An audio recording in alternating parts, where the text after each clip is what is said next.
Moses. Egypt had been good to Moses. It had saved him whenever all the other males were being put to death at his age. He was raised in the home of Pharaoh. And as he gets older, he doesn't like how the Israelites are treated, and he ends up killing one of the Egyptians who had beaten an Israelite. The next day, 2 Hebrews turn on him when he tries to stop them from fighting, and the 2 men ask who appointed him judge over them. They ask the question, are you going to kill me as you killed the Egyptian yesterday?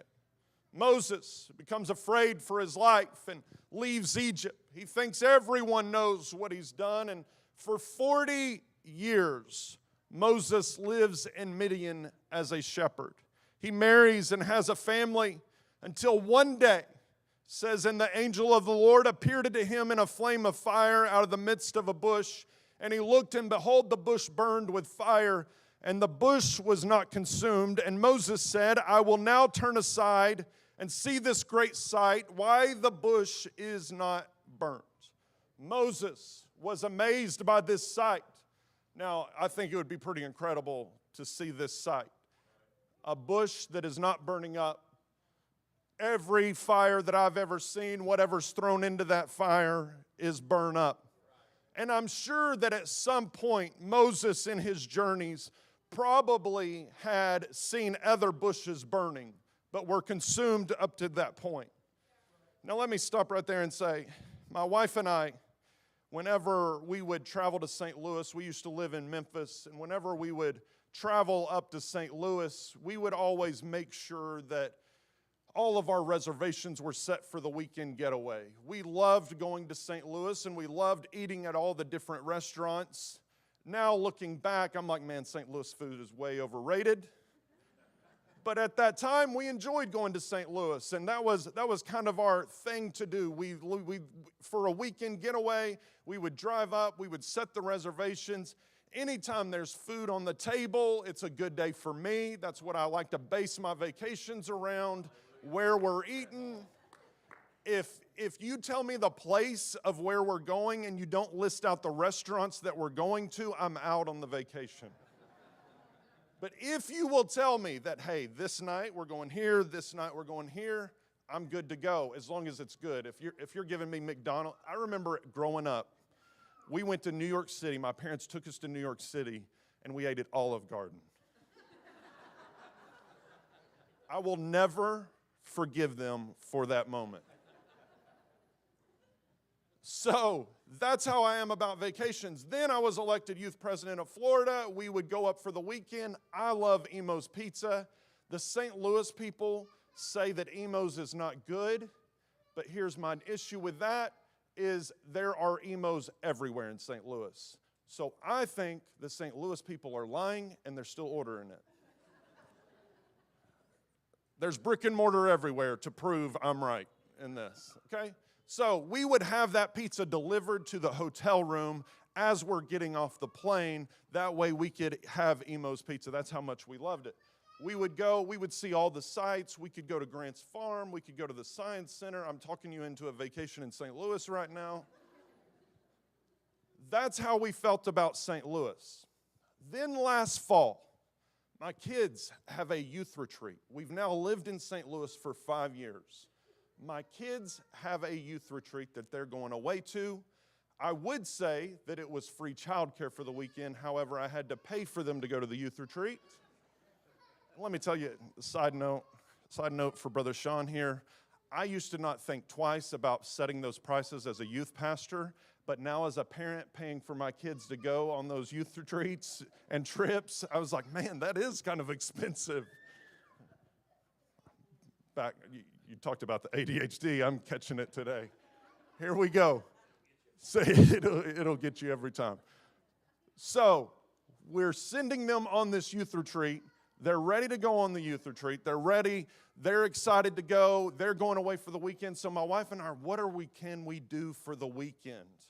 What can we go eat at? Where can we go hang out at? What are we going to do for the weekend? You know what we did, Brother Barber? We used some of our airline miles, and we flew to South Dakota. The airline miles, you would have been out on the trip. we flew to South Dakota, and we saw Mount Rushmore for the very first time.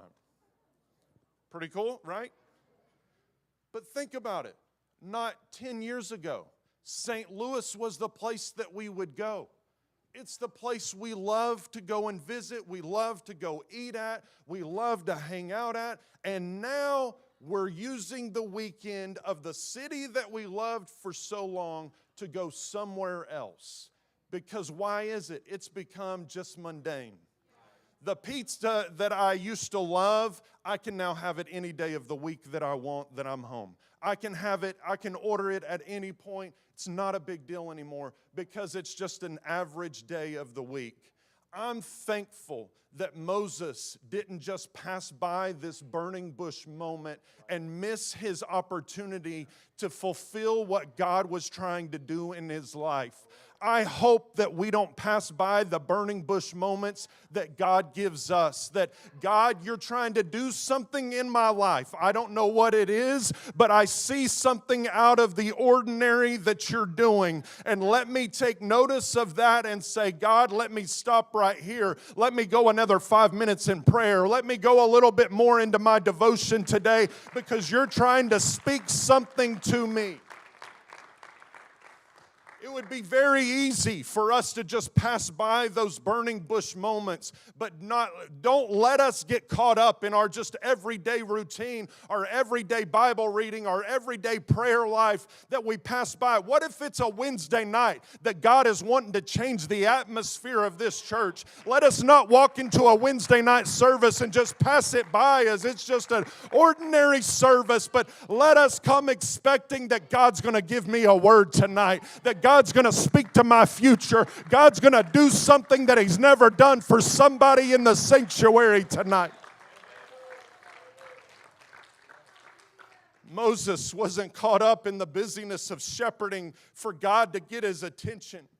God heard their cries of oppression while they were enslaved in Egypt, and He wasn't going to lead them. He was going to lead them out. He promised them a land flowing with milk and honey. It wasn't just about getting them out of bondage, but He also had blessings that He was pushing them to. To lead the Israelites out of Egypt, Moses had to confront Pharaoh, and God used a series of plagues through Moses to accomplish it. 10 plagues in all. Pharaoh would permit their departure only to retract his permission as the Lord would harden Pharaoh's heart once again. Israelites faced hardship because they were caught in this conflict between Pharaoh and Moses. They were probably excited to be moving on, but there was this temporary pain that made them hesitant. Pharaoh increased their workload, assuming they had too much idle time, and which led to resentment towards Moses due to the additional burdens that was being placed on the people. Finally, after all this back and forth and all the plagues that were placed on the Egyptian, Moses is granted permission for the Israelites to leave. It's at this time they thought they had overcome it. They thought that they were ready to move on to what God had for them. Surely the milk and honey's right there. Surely they're moving right into this promised land. And then as the Israelites leave, they make their way to the Red Sea and find out Pharaoh's on their heels. Pharaoh is marching right behind them. Suddenly the miracles were forgotten about. The plagues that they were saved from, they forgot about that because now our backs are against the wall once again. Fear gripped their hearts. They knew their future and what God had planned for them, but fear is overtaking them in this momentary loss of what they're facing. And when the Israelites start groaning, Moses stands before them. He tells them this: "Fear ye not, stand still and see the salvation of the Lord, which will show you to this day. For the Egyptians who ye have seen today, ye shall see them again no more forever. The Lord shall fight for you, and ye shall hold your peace." Most of you know the end of the story. Moses holds up his rod, stretches it over the sea, and God divides the waters so the Israelites can walk across on dry ground. The Egyptians chase after them, but Moses stretches forth the rod back across the sea, and the Lord brings the sea in places, causing Pharaoh and his army to be demolished. As the result, the people were saved, feared the Lord, and placed their trust in both the Lord and His servant Moses. They sing a song of, oh, how great our God is. They sing a song about how Pharaoh's armies are defeated. The right hand is glorious in power of our God. The right hand, O Lord, hath dashed in pieces the enemy.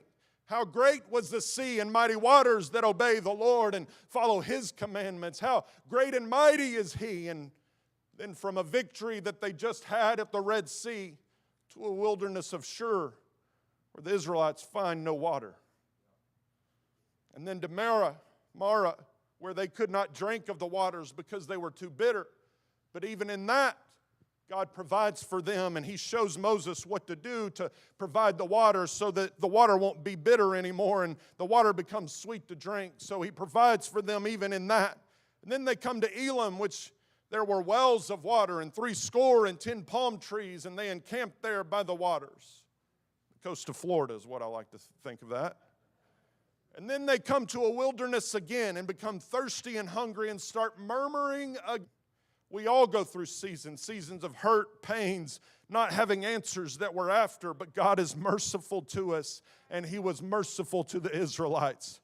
God rains down food from heaven for them. Each day they could pick up as much food as they needed for that day, meat to eat in the evening and bread to satisfy them in the morning. God and Moses. And then we come back to just before our text, Joshua and Caleb. Moses sends out these 12 spies. He gives them instructions to see what the land is like. He says, I want to see if the people who dwell in it are stronger. For Moses and Aaron and all the congregation, they said the land does flow with milk and honey, and there is fruit in it. Nevertheless, the people who dwell in the land are strong. The cities are fortified and very large. Moreover,